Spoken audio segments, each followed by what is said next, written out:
किसी ने क्या कहा है, मैं तुम्हें जो मुझ पर विश्वास करेगा उन लोगों को मैं लेने के लिए आऊंगा। समझ गया? जो अभी आप लोग कर रहा है ना, ये आपका शरीर के लिए कर रहा है। आत्मा के लिए कुछ करो, आत्मा के लिए कुछ करो। आत्मा के लिए करने के लिए क्या करना चाहिए, इससे मसीह। ठीक है, आप लोग दोनों के लिए मैं प्रार्थना गर्छु।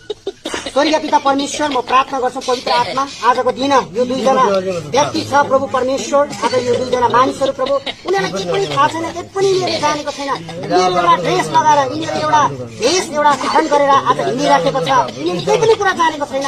स्वर्गीय पिता तपाईँ हुनुहुन्छ, तपाईँले नै यिनीहरूलाई बनाउनु भएको। यिनीहरूलाई उनीहरूको आमाको गर्भमा रच्नु हुने परमेश्वर तपाईँ हुनुहुन्छ। आज यो तपाईँको दासको हात यिनीहरूको शिरमा परेको छ प्रभु।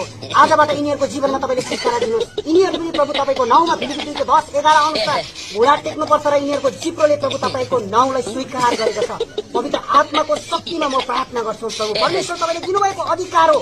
ओ परमेश्वर पिता, तपाईँलाई धन्यवाद प्रभु परमेश्वर। यिनीहरूले सत्य कुरा र साँचो कुरा के हो भन्ने कुरा यिनीहरूले जान्नुपर्छ, बुझ्नुपर्छ प्रभु परमेश्वर पिता। आज यिनीहरू तपाईँको नाउँमा प्रभु, यिनीहरू झुकेको छ, यिनीहरू घुँडा टेकेको छ प्रभु। तपाईँको नाउँमा म प्रार्थना गर्छु, यिनीहरूको जीवनको परिवर्तन गर्नु परमेश्वर।